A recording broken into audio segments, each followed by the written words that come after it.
Welcome to your channel in rational English classes. आप लोग का बहुत बहुत स्वागत है रेशनल इंग्लिश क्लास में। आज हम लोग पढ़ेंगे टाइम एंड टेंस के बारे में। इसके पहले हम लोग टाइम एंड टेंस का पार्ट 1 में पढ़ चुके हैं। टाइम एंड टेंस किसे कहते हैं, उसका क्या प्रयोग होता है, इसके बारे में हम लोग विस्तृत रूप से पढ़ चुके हैं। आज हम लोग आगे की ओर पढ़ेंगे। टाइम एंड टेंस को पढ़ने के पहले टेंस की जानकारी बहुत आवश्यक है। चले हम लोग आज आगे बढ़ते हैं। इसके कुछ नियम हैं। टाइम एंड टेंस, इस पहला नियम है सिंस तथा फोर के बारे में। सिंस तथा फोर का प्रयोग प्रायः प्रेजेंट परफेक्ट कंटिन्यूअस टेंस तथा प्रेजेंट परफेक्ट टेंस में किया जाता है। इसका अर्थ होता है से। सिंस का प्रयोग पॉइंट ऑफ टाइम को बताने के लिए आता है, अर्थात निश्चित समय को बताने के लिए आता है। जहां पर समय उल्लेख हो, मेंशन हो, वहां पर हम लोग सिंस का प्रयोग करते हैं। उदाहरण के लिए हम लोग लेते हैं I have been.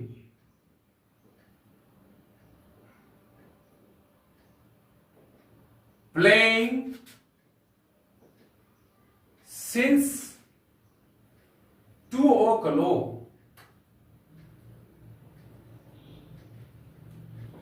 I have been playing since 2 o'clock. मैं 2 बजे से खेलता रहा हूं। यहां पर 2 बजे से टाइम उल्लेख है, इसलिए हम लोग यहां क्या करेंगे, सिंस का प्रयोग करेंगे।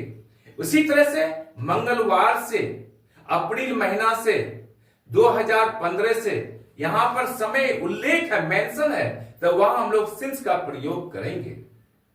इसी तरह से हम लोग फोर के बारे में हम लोग समझते हैं कि फोर का प्रयोग पीरियड ऑफ टाइम अर्थात समय की अवधि को प्रकट करने के लिए किया जाता है। जहां पर समय मेंशन नहीं हो, टाइम का उल्लेख नहीं हो, जहां अवधि के बारे में पता चले, वहां पर हम लोग फोर का प्रयोग करेंगे। उदाहरण के लिए I have been playing for 2 hours. मैं 2 बजे से खेलता रहा हूं। आई हैव बीन प्लेइंग, मैं खेलता रहा हूं फॉर 2 आवर्स, 2 बजे से। कितने बजे से कितने बजे तक यह मेंशन नहीं है। 2 घंटों से, एक अवधि, एक पीरियड को बता रहा है। उसी तरह से 3 दिनों से, 5 सालों से, यह समय की अवधि है। ऐसे सेंटेंसेस को प्रकट करने के लिए फोर का प्रयोग करेंगे। याद रहे, इसका प्रयोग प्रायः प्रेजेंट परफेक्ट कंटिन्यूअस टेंस तथा प्रेजेंट परफेक्ट टेंस में किया जाता है। Am I clear? अब हम लोग आगे की ओर पढ़ते हैं। नंबर 2 में हम लोग पढ़ेंगे नेक्स्ट तथा टुमारो का प्रयोग प्रायः सिंपल फ्यूचर टेंस में किया जाता है। नेक्स्ट, NEXT, नेक्स्ट तथा टुमारो। टुमारो का अर्थ है आने वाला कल। इनका प्रयोग प्रायः फ्यूचर इंडेफिनिट टेंस या फिर सिंपल फ्यूचर टेंस में किया जाता है। उदाहरण के लिए I shall go to college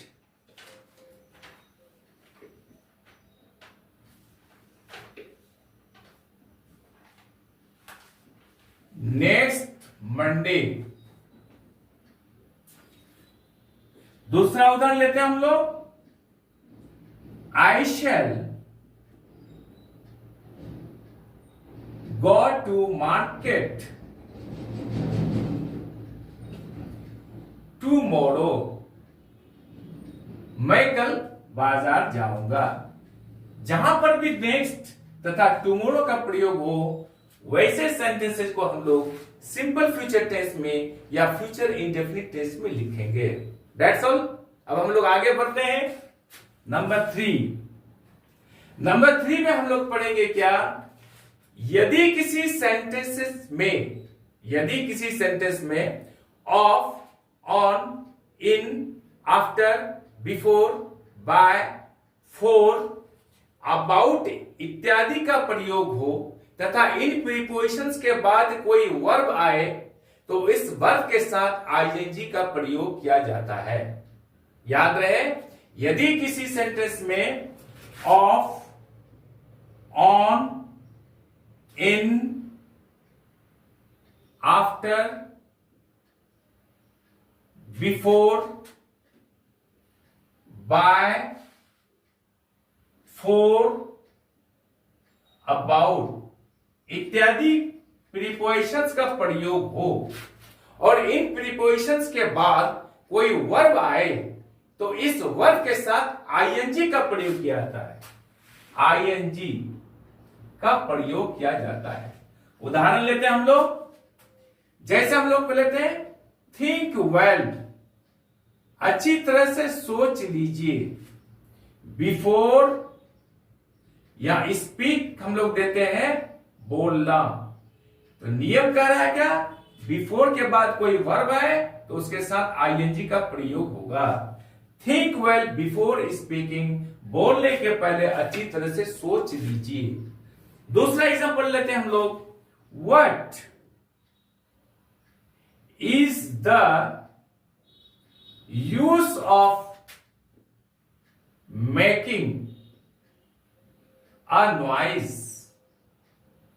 यहां पर ऑफ प्रीपोजिशन है, इनके बाद मेक आया है वर्ब, तो इसलिए इसके साथ आईएनजी का प्रयोग करते हैं। What is the use of making a noise, इसका अर्थ होता है शोर मचाने से क्या लाभ है, क्या फायदा है। दैट्स ऑल, आज हम लोग यहीं तक रखते हैं। आई एम श्योर कि ये वीडियो आपको अच्छी लगी होगी। आप चैनल को लाइक और सब्सक्राइब कर दें और बगल वाले बेल आइकन को दबा दें, जिससे कि हर आने वाला वीडियोस का नोटिफिकेशन आपको मिलता रहे। आप लोग खुश रहें, पढ़ते रहें, आगे बढ़ते रहें। बाय।